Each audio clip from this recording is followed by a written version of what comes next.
THE HOUSE OF MIRTH by Edith Wharton Book 1, Chapter 5 The observance of Sunday at Bellomont was chiefly marked by the punctual appearance of the smart omnibus destined to convey the household to the little church at the gates. Whether anyone got into the omnibus or not was a matter of secondary importance, since by standing there it not only bore witness to the orthodox intentions of the family, but made Mrs. Trenor feel, when she finally heard it drive away, that she had somehow vicariously made use of it. It was Mrs. Trenor's theory that her daughters actually did go to church every Sunday, but their French governess's convictions calling her to the rival Fane, and the fatigues of the week keeping their mother in her room till luncheon, there was seldom anyone present to verify the fact. Now and then, in a spasmodic burst of virtue, when the house had been too uproarious overnight, Gus Trenor forced his genial bulk into a tight frock-coat, and routed his daughters from their slumbers; but habitually, as Lily explained to Mr. Gryce, this parental duty was forgotten till the church bells were ringing across the park, and the omnibus had driven away empty. Lily had hinted to Mr. Gryce that this neglect of religious observances was repugnant to her early traditions, and that during her visits to Bellomont she regularly accompanied Muriel and Hilda to church. This tallied with the assurance, also confidentially imparted, that, never having played bridge before, she had been dragged into it on the night of her arrival, and had lost an appalling amount of money in consequence of her ignorance of the game and of the rules of betting. Mr. Gryce was undoubtedly enjoying Bellomont. He liked the ease and glitter of the life, and the lustre conferred on him by being a member of this group of rich and conspicuous people. But he thought it a very materialistic society. There were times when he was frightened by the talk of the men and the looks of the ladies, and he was glad to find that Miss Bart, for all her ease and self-possession, was not at home in so ambiguous an atmosphere. For this reason he had been especially pleased to learn that she would, as usual, attend the young Trenors to church on Sunday morning, and as he paced the gravel sweep before the door, his light overcoat on his arm and his prayer-book in one carefully gloved hand, he reflected agreeably on the strength of character which kept her true to her early training in surroundings so subversive to religious principles. For a long time Mr. Gryce and the omnibus had the gravel sweep to themselves, but, far from regretting this deplorable indifference on the part of the other guests, he found himself nourishing the hope that Miss Bart might be unaccompanied. The precious minutes were flying, however. The big chestnuts pawed the ground and flecked their impatient sides with foam. The coachman seemed to be slowly petrifying on the box, and the groom on the doorstep, and still the lady did not come. Suddenly, however, there was a sound of voices and a rustle of skirts in the doorway, and Mr. Gryce, restoring his watch to his pocket, turned with a nervous start, but it was only to find himself handing Mrs. Wetherall into the carriage. The Wetheralls always went to church. They belonged to the vast group of human automata who go through life without neglecting to perform a single one of the gestures executed by the surrounding puppets. It is true that the Bellomont puppets did not go to church, but others equally important did, and Mr. and Mrs. Wetherall's circle was so large that God was included in their visiting list. They appeared, therefore, punctual and resigned, with the air of people bound for a dull "at home," and after them Hilda and Muriel straggled, yawning and pinning each other's veils and ribbons as they came. They had promised Lily to go to church with her, they declared, and Lily was such a dear old duck that they didn't mind doing it to please her, though they couldn't fancy what had put the idea in her head, and though for their own part they would much rather have played lawn tennis with Jack and Gwen if she hadn't told them she was coming. The Misses Trenor were followed by Lady Cressida Wraith, a weather-beaten person in Liberty silk and ethnological trinkets, who, on seeing the omnibus, expressed her surprise that they were not to walk across the park; but at Mrs. Wetherall's horrified protest that the church was a mile away, her ladyship, after a glance at the height of the other's heels, acquiesced in the necessity of driving, and poor Mr. Gryce found himself rolling off between four ladies for whose spiritual welfare he felt not the least concern. It might have afforded him some consolation could he have known that Miss Bart had really meant to go to church. She had even risen earlier than usual in the execution of her purpose. She had an idea that the sight of her in a grey gown of devotional cut, with her famous lashes drooped above a prayer-book, would put the finishing touch to Mr. Gryce's subjugation, and render inevitable a certain incident which she had resolved should form a part of the walk they were to take together after luncheon. Her intentions, in short, had never been more definite; but poor Lily, for all the hard glaze of her exterior, was inwardly as malleable as wax. Her faculty for adapting herself, for entering into other people's feelings, if it served her now and then in small contingencies, hampered her in the decisive moments of life. She was like a water plant in the flux of the tides, and today the whole current of her mood was carrying her toward Lawrence Selden. Why had he come? Was it to see herself or Bertha Dorset? It was the last question which, at that moment, should have engaged her. She might better have contented herself with thinking that he had simply responded to the despairing summons of his hostess, anxious to interpose him between herself and the ill humor of Mrs. Dorset. But Lily had not rested till she learned from Mrs. Trenor that Selden had come of his own accord. "He didn't even wire me. He just happened to find the trap at the station. Perhaps it's not over with Bertha after all," Mrs. Trenor musingly concluded, and went away to arrange her dinner cards accordingly. Perhaps it was not, Lily reflected, but it should be soon, unless she had lost her cunning. If Selden had come at Mrs. Dorset's call, it was at her own that he would stay. So much the previous evening had told her. Mrs. Trenor, true to her simple principle of making her married friends happy, had placed Selden and Mrs. Dorset next to each other at dinner; but, in obedience to the time-honored traditions of the matchmaker, she had separated Lily and Mr. Gryce, sending in the former with George Dorset, while Mr. Gryce was coupled with Gwen Van Osburgh. George Dorset's talk did not interfere with the range of his neighbor's thoughts. He was a mournful dyspeptic, intent on finding out the deleterious ingredients of every dish, and diverted from this care only by the sound of his wife's voice. On this occasion, however, Mrs. Dorset took no part in the general conversation. She sat talking in low murmurs with Selden, and turning a contemptuous and denuded shoulder toward her host, who, far from resenting his exclusion, plunged into the excesses of the menu with the joyous irresponsibility of a free man. To Mr. Dorset, however, his wife's attitude was a subject of such evident concern that, when he was not scraping the sauce from his fish, or scooping the moist breadcrumbs from the interior of his roll, he sat straining his thin neck for a glimpse of her between the lights. Mrs. Trenor, as it chanced, had placed the husband and wife on opposite sides of the table, and Lily was therefore able to observe Mrs. Dorset also, and by carrying her glance a few feet farther, to set up a rapid comparison between Lawrence Selden and Mr. Gryce. It was that comparison which was her undoing. Why else had she suddenly grown interested in Selden?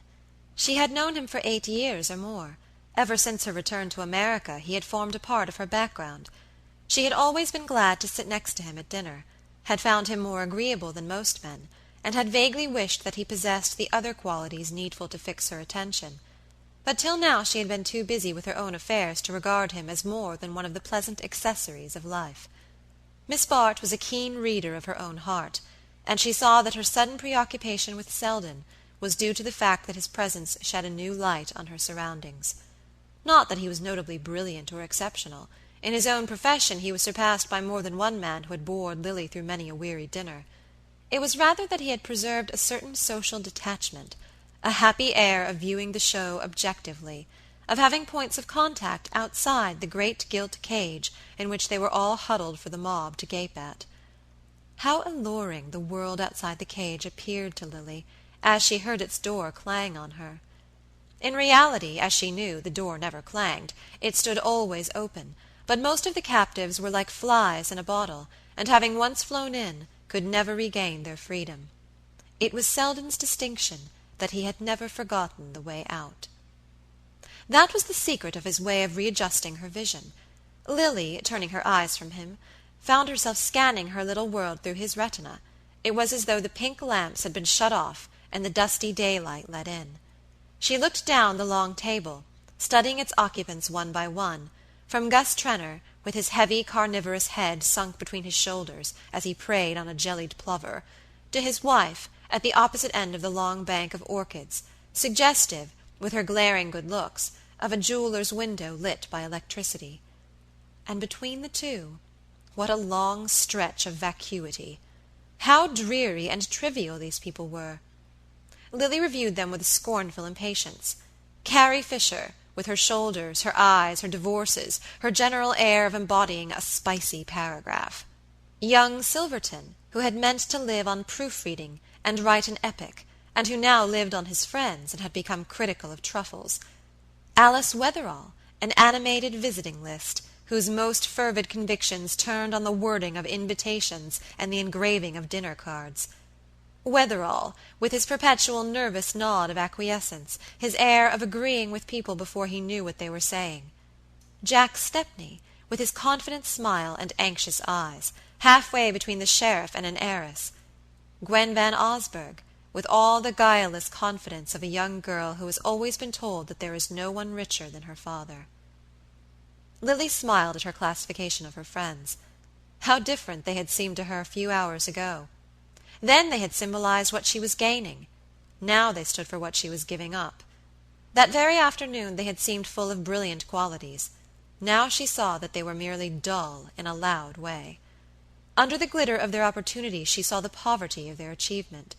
It was not that she wanted them to be more disinterested, but she would have liked them to be more picturesque. And she had a shamed recollection of the way in which, a few hours since, she had felt the centripetal force of their standards. She closed her eyes an instant, and the vacuous routine of the life she had chosen stretched before her like a long white road without dip or turning. It was true she was to roll over it in a carriage instead of trudging it on foot, but sometimes the pedestrian enjoys the diversion of a short-cut which is denied to those on wheels. She was roused by a chuckle which Mr. Dorset seemed to eject from the depths of his lean throat. "I say, do look at her," he exclaimed, turning to Miss Bart with lugubrious merriment.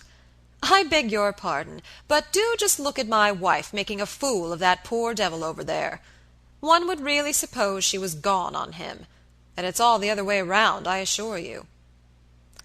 Thus adjured, Lily turned her eyes on the spectacle which was affording Mr. Dorset such legitimate mirth.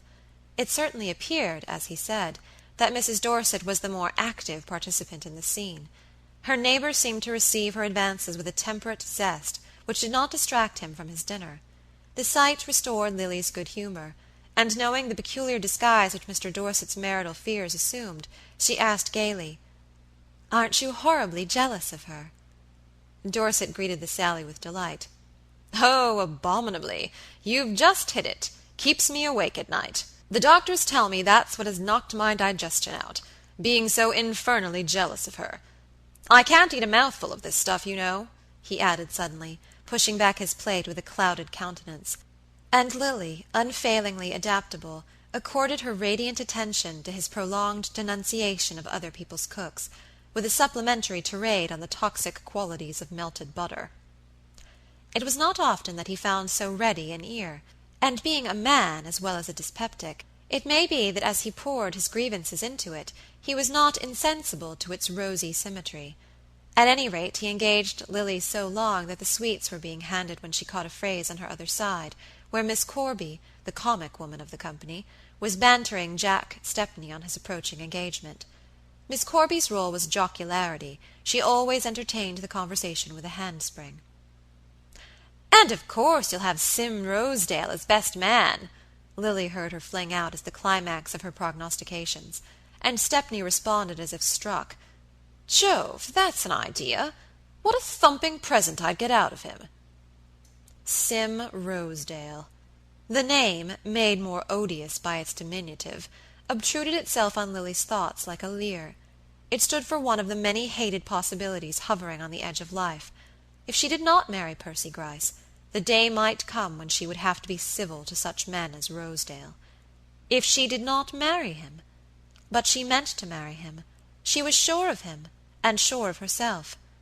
She drew back with a shiver from the pleasant paths in which her thoughts had been straying, and set her feet once more in the middle of the long white road.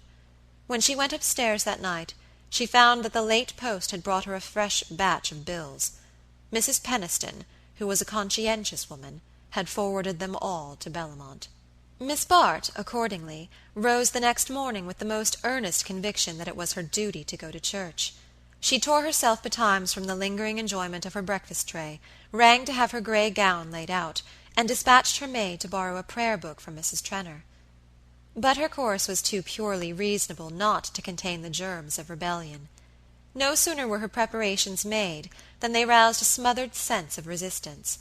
A small spark was enough to kindle Lily's imagination, and the sight of the gray dress and the borrowed prayer book flashed a long light down the years.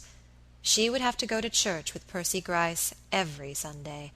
They would have a front pew in the most expensive church in New York, and his name would figure handsomely in the list of parish charities. In a few years, when he grew stouter, he would be made a warden. Once in the winter the rector would come to dine, and her husband would beg her to go over the list and see that no divorcees were included, except those who had showed signs of penitence by being remarried to the very wealthy. There was nothing especially arduous in this round of religious obligations, but it stood for a fraction of that great bulk of boredom which loomed across her path. And who could consent to be bored on such a morning? Lily had slept well, and her bath had filled her with a pleasant glow, which was becomingly reflected in the clear curve of her cheek. No lines were visible this morning, or else the glass was at a happier angle. And the day was the accomplice of her mood. It was a day for impulse and truancy. The light air seemed full of powdered gold. Below the dewy bloom of the lawns the woodlands blushed and smoldered, and the hills across the river swam in molten blue. Every drop of blood in Lily's veins invited her to happiness. The sound of wheels roused her from these musings, and leaning behind her shutters she saw the omnibus take up its freight. She was too late then, but the fact did not alarm her. A glimpse of Mr. Gryce's crestfallen face even suggested that she had done wisely in absenting herself, since the disappointment he so candidly betrayed would surely whet his appetite for the afternoon walk. That walk she did not mean to miss. One glance at the bills on her writing table was enough to recall its necessity. But meanwhile she had the morning to herself, and could muse pleasantly on the disposal of its hours. She was familiar enough with the habits of Bellamont to know that she was likely to have a free field till luncheon. She had seen the Wetheralls, the Trenor girls, and Lady Cressida packed safely into the omnibus. Judy Trenor was sure to be having her hair shampooed. Carrie Fisher had doubtless carried off her host for a drive. Ned Silverton was probably smoking the cigarette of young Despair in his bedroom. And Kate Corby was certain to be playing tennis with Jack Stepney and Miss Van Osburgh. Of the ladies, this left only Mrs. Dorset unaccounted for, and Mrs. Dorset never came down till luncheon. Her doctors, she averred, had forbidden her to expose herself to the crude air of the morning. To the remaining members of the party Lily gave no special thought. Wherever they were not likely to interfere with her plans. These, for the moment, took the shape of assuming a dress somewhat more rustic and summer-like in style than the garment she had first selected, and rustling downstairs, sunshade in hand, with the disengaged air of a lady in quest of exercise. The great hall was empty but for the knot of dogs by the fire, who, taking in at a glance the outdoor aspect of Miss Bart, were upon her at once with lavish offers of companionship. She put aside the ramming paws which conveyed these offers, and assuring the joyous volunteers that she might presently have a use for their company, sauntered on through the empty drawing-room to the library at the end of the house. The library was almost the only surviving portion of the old manor house of Bellamont. A long spacious room, revealing the traditions of the mother country in its classically cased doors, the Dutch tiles of the chimney, and the elaborate hob-grate with its shining brass urns. A few family portraits of lantern-jawed gentlemen in tie-wigs, and ladies with large headdresses and small bodies, hung between the shelves lined with pleasantly shabby books mostly contemporaneous with the ancestors in question, and to which the subsequent Trenors had made no perceptible additions. The library at Bellamont was, in fact, never used for reading, though it had a certain popularity as a smoking-room or a quiet retreat for flirtation. It had occurred to Lily, however, that it might on this occasion have been resorted to by the only member of the party in the least likely to put it to its original use. She advanced noiselessly over the dense old rug scattered with easy-chairs, and before she reached the middle of the room she saw that she had not been mistaken. Lawrence Selden was in fact seated at its farther end, but though a book lay on his knee, his attention was not engaged with it, but directed to a lady whose lace-clad figure, as she leaned back in an adjoining chair, detached itself with exaggerated slimness against the dusky leather upholstery. Lily paused as she caught sight of the group. For a moment she seemed about to withdraw, but thinking better of this, she announced her approach by a slight shake of her skirts which made the couple raise their heads, Mrs. Dorset with a look of frank displeasure, and Selden with his usual quiet smile. The sight of his composure had a disturbing effect on Lily, but to be disturbed was in her case to make a more brilliant effort at self-possession. "Dear me, am I late?" she asked, putting a hand in his as he advanced to greet her. "Late for what?" inquired Mrs. Dorset tartly. "Not for luncheon, certainly. But perhaps you had an earlier engagement?" "Yes, I had," said Lily confidingly. "Really? Perhaps I am in the way, then. But Mr. Selden is entirely at your disposal." Mrs. Dorset was pale with temper, and her antagonist felt a certain pleasure in prolonging her distress. "Oh, dear, no, do stay," she said good-humoredly. "I don't in the least want to drive you away." "You're awfully good, dear, but I never interfere with Mr. Selden's engagements." The remark was uttered with a little air of proprietorship not lost on its object, who concealed a faint blush of annoyance by stooping to pick up the book he had dropped at Lily's approach. The latter's eyes widened charmingly, and she broke into a light laugh. "But I have no engagement with Mr. Selden. My engagement was to go to church, and I'm afraid the omnibus has started without me. Has it started, do you know?" She turned to Selden, who replied that he had heard it drive away some time since. "Ah, then I shall have to walk. I promised Hilda and Muriel to go to church with them. It's too late to walk there, you say? Well, I shall have the credit of trying, at any rate, and the advantage of escaping part of the service. I'm not so sorry for myself, after all." And with a bright nod to the couple on whom she had intruded, Miss Barch strolled through the glass doors and carried her rustling grace down the long perspective of the garden walk. She was taking her way churchward, but at no very quick pace, a fact not lost on one of her observers, who stood in the doorway looking after her with an air of puzzled amusement. The truth is that she was conscious of a somewhat keen shock of disappointment. All her plans for the day had been built on the assumption that it was to see her that Selden had come to Bellamont. She had expected, when she came downstairs, to find him on the watch for her, and she had found him, instead, in a situation which might well denote that he had been on the watch for another lady. Was it possible, after all, that he had come for Bertha Dorset? The latter had acted on the assumption to the extent of appearing at an hour when she never showed herself to ordinary mortals, and Lily, for the moment, saw no way of putting her in the wrong. It did not occur to her that Selden might have been actuated merely by the desire to spend a Sunday out of town. Women never learn to dispense with the sentimental motive in their judgments of men. But Lily was not easily disconcerted. Competition put her on her mettle, and she reflected that Selden's coming, if it did not declare him to be still in Mrs. Dorset's toils, showed him to be so completely free from them that he was not afraid of her proximity. These thoughts so engaged her that she fell into a gait hardly likely to carry her to church before the sermon, and at length, having passed from the gardens to the wood path beyond, so far forgot her intention as to sink into a rustic seat at a bend of the walk. The spot was charming, and Lily was not insensible to the charm, or to the fact that her presence enhanced it, but she was not accustomed to taste the joys of solitude, except in company, and the combination of a handsome girl and a romantic scene struck her as too good to be wasted. No one, however, appeared to profit by the opportunity, and after a half-hour of fruitless waiting, she rose and wandered on. She felt a stealing sense of fatigue as she walked. The sparkle had died out of her, and the taste of life was stale on her lips. She hardly knew what she had been seeking, or why the failure to find it so blotted the light from her sky. She was only aware of a vague sense of failure, of an inner isolation deeper than the loneliness about her.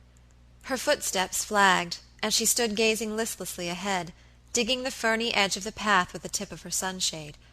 As she did so, a step sounded behind her, and she saw Selden at her side. "How fast you walk," he remarked. "I thought I should never catch up with you." She answered gaily, "You must be quite breathless. I've been sitting under that tree for an hour." "Waiting for me, I hope," he rejoined, and she said with a vague laugh, "Well, waiting to see if you would come." "I seize the distinction, but I don't mind it, since doing the one involved doing the other. But weren't you sure that I should come?" "If I waited long enough. But you see I had only a limited time to give to the experiment." "Why limited? Limited by luncheon?" "No, by my other engagement." Your engagement to go to church with Muriel and Hilda." "No, but to come home from church with another person." "Ah, I see. I might have known you were fully provided with alternatives. And is the other person coming home this way?" Lily laughed again. "That's just what I don't know, and to find out it is my business to get to church before the service is over." "Exactly, and it is my business to prevent your doing so. In which case the other person, piqued by your absence, will form the desperate resolve of driving back in the omnibus." Lily received this with fresh appreciation. His nonsense was like the bubbling of her inner mood. "Is this what you would do in such an emergency?" she inquired. Selden looked at her with solemnity. "I am here to prove to you," he cried, "what I am capable of doing in an emergency." "Walking a mile in an hour? You must own that the omnibus would be quicker." "Ah, but will he find you in the end? That's the only test of success." They looked at each other with the same luxury of enjoyment that they had felt in exchanging absurdities over his tea-table. But suddenly Lily's face changed, and she said, "Well, if it is, he has succeeded." Selden, following her glance, perceived a party of people advancing toward them from the farther bend of the path. Lady Cressida had evidently insisted on walking home, and the rest of the church-goers had thought it their duty to accompany her. Lily's companion looked rapidly from one to the other of the two men of the party. Wetherall walking respectfully at Lady Cressida's side with his little sidelong look of nervous attention, and Percy Gryce bringing up the rear with Mrs. Wetherall and the Trenners. "Ah, now I see why you were getting up your Americana," Selden exclaimed with a note of the freest admiration, but the blush with which the sally was received checked whatever amplifications he had meant to give it. That Lily Bart should object to being bantered about her suitors, or even about her means of attracting them, was so new to Selden that he had a momentary flash of surprise, which lit up a number of possibilities; but she rose gallantly to the defense of her confusion, by saying, as its object approached, "That was why I was waiting for you, to thank you for having given me so many points."